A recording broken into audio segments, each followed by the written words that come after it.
Segala pujian kita hanyalah untuk Allah Subhanahu wa taala. Alhamdulillah bi ni'matihi tatimmus shalihat.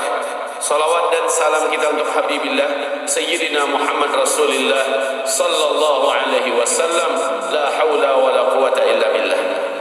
Sesungguhnya apa yang disabdakan Rasulullah tentang orang-orang yang ikut berpuasa di bulan Ramadan seharusnya menjadi keprihatinan, kecemasan dan kekhawatiran kita semua. Ketika Rasulullah bersabda, "Kam min sha'im laisa lahu min siyami ila al-ju' wal 'atash."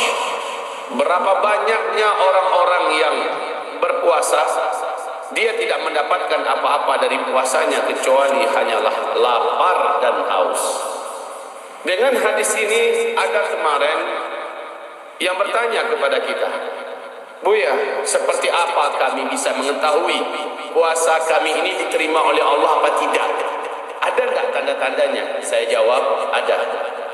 Tanda-tandanya ketika Ramadan itu sendiri dan di luar Ramadan juga ada tanda-tandanya. Ketika Ramadan apa tanda-tandanya? Satu, lihat malamnya bagaimana. Apakah Anda bergairah melaksanakan ibadah malam? Mulai dari tarawihnya. Apakah Anda menjalani ibadah tarawihnya dengan penuh semangat, sukacita?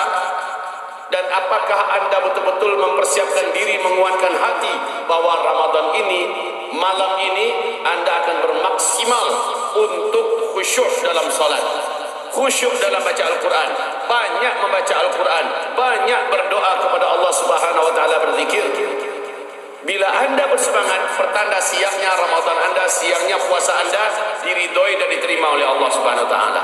Tapi jika malamnya Anda malas beribadah, malas melaksanakan salatul lail, qiyamul lail, tarawih, bahkan Anda mencari di mana tarawih yang paling ringan, yang paling pendek bacaannya, yang paling cepat sholatnya, Anda pilih ke sana.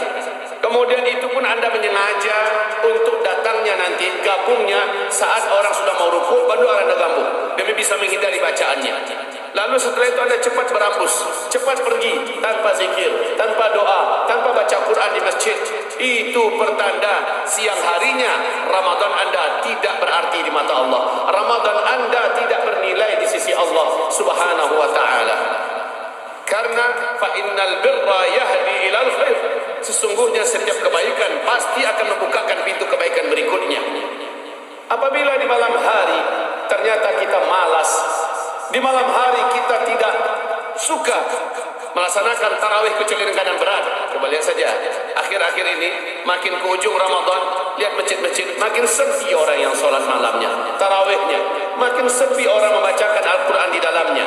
Itu pertanda masuk mereka yang tidak lagi bergairah menghidupkan malam Ramadan, pertanda siangnya puasanya tidak diridhoi oleh Allah, tidak diterima oleh Allah.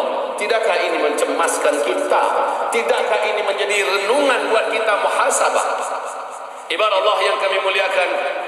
Lalu setelah Ramadan bisa kita nilai Ramadan kita kemarin ini berhasil apa tidak, sukses apa tidak. Lihat bagaimana gaya kita setelah Ramadan.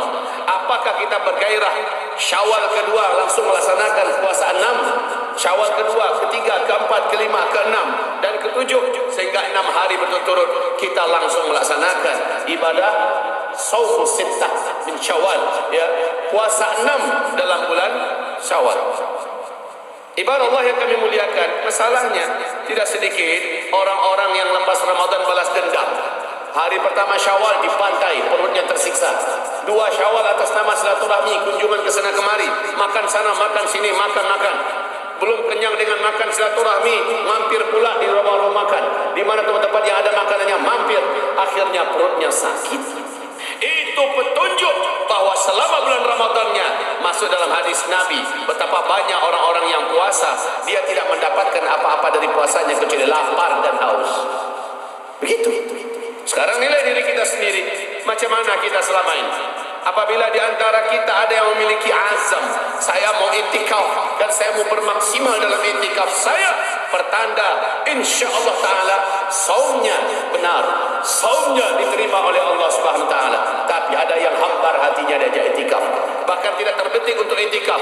Kalaupun iktikaf karena terpaksa, karena diatur, karena diwajibkan, karena dia memang ditekan oleh atasan sehingga dia terpaksa itikaf. Ini petunjuk dan pertanda bahwa orang ini sesungguhnya puasanya tidaklah yang dia dapatkan kecuali lapar dan haus saja.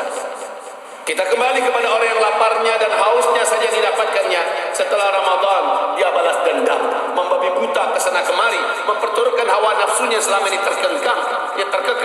Ibarat Allah yang kami muliakan, sedih kita melihat orang macam ini dikasih hadiah terbaik oleh Allah dalam setiap tahun, ternyata semuanya berlalu. Ini yang pertama. Sehingga yang Allah pesankan la'allakum tattaqun, semoga kamu menjadi insan yang bertakwa. Tidak nampak pada dirinya. Macam mana dia dulu masuk sebelum Ramadan, seperti itu berlanjut setelah Ramadan. Tak ada perubahan. Hayya 'alas shalah, hayya 'alas shalah, dipanggil untuk salat, ketemu dengan Allah yang manggil Rabbul Alamin, pencipta alam semesta. Marilah kamu ngadep kepada saya. Dia masih asik dengan permainannya, dia masih asik dengan bincang-bincangnya, dia masih asik dengan rapatnya, dia masih asik di depan komputernya, dengan gamenya dan sebagainya. Orang macam ini isyarat yang nyata puasanya Ramadan kemarin sia-sia untuk dia. Ibadallah, ma'asyiral muslimin, ibadallah hadirin yang kami muliakan, bertakwalah kepada Allah waktu masih ada. Bukan tak sempat kita untuk move on, masih tersedia waktu. 10 hari terakhir ini adalah bentuk perjuangan puncak dan maksimal kita. Bila terlanjur kita selama ini lalai dalam siang Ramadan kita dengan benar, malamnya juga tidak isi dengan benar, akhirnya berdampak melemahnya semangat kita. Untuk 10 terakhir Ramadan masih bisa move on, masih bisa kita bangkit kembali dengan gairah baru, dengan semangat baru. Ibarat Allah yang kami muliakan, mudah-mudahan khutbah singkat ini menyentakkan kesadaran kita, membuat kita ingin bergerak dan bangkit menyadari kekeliruan, kelemahan, kesalahan kita selama ini. Lalu setelah itu kami peringatkan kepada kita 10 terakhir Ramadan ini, karena awal Ramadan kita berbeda, ada yang hari Sabtu mulainya, ada yang hari Ahad mulainya. Tentu saja 10 terakhir Ramadannya startnya juga berbeda. Hamba-hamba Allah yang kami cintai, yang kami muliakan, 10 terakhir Ramadan karena berbeda awal Ramadan kita, tentu saja berbeda, otomatis ya, berbeda pula penyambutan 10 terakhir Ramadan. Dan ini berdampak otomatis beda pula malam ganjilnya menurut hitungan masing-masing pihak. Yang hari Sabtu menganggap ini adalah malam ganjil, semoga ini Lailatul Qadar, sementara yang mulai hari Ahad malam genap. Bagi yang mulai hari Ahad dianggapnya ini malam ganjil, bagi yang mulai hari Sabtu dianggap itu adalah malam genap. Lalu yang benar yang mana? Yang benar adalah yang di sisi Allah. Kalau begitu kita tidak bisa memastikan mana yang benar malam ganjilnya. Apakah malam ini atau malam besok? Karena perbedaan ini seharusnya kita cerdas mensikapinya. Bagaimana cara mensikapi yang cerdas? Incar setiap malam. Itu yang benar. Incar setiap malam. Setiap malam kerjakan, maksimalkan kita melaksanakan qiyamul lailnya, tarawihnya, baca Qur'annya, zikirnya, doanya, maksimalkan tiap malam. Sebab bisa jadi malam yang kita anggap ini adalah malam ganjil, genap di mata Allah. Yang kita anggap ini malam genap, ganjil di mata Allah. Karena kita hidup dan tiap malam, positif 100% kita akan dapatkan ini. Ya, kita akan dapatkan Lailatul Qadar. Saudaraku, 19 hari yang telah berlalu, semuanya tidak akan pernah terulang. Bahkan hari ini besok tak akan terulang untuk besok. Hari ini telah berlalu dan masing-masing membawa bawaan dari kita. Siapa saja di antara kita bagus, dia banyak nitipkan tumpangan yang akan diterima oleh Allah. Tumpangan baca Qur'annya, tumpangan doanya, tumpangan zikirnya, untuk dibawain oleh malaikat. Hari-hari Ramadan tiap hari membawakan dengan, dan Allah berjanji siapa yang membuat tumpangan dikirimkan kepada saya lipat kali gandakan di bulan Ramadan ini. Dan hari-hari ini tidak berlalu. Ingat, tinggal 10 hari terakhir.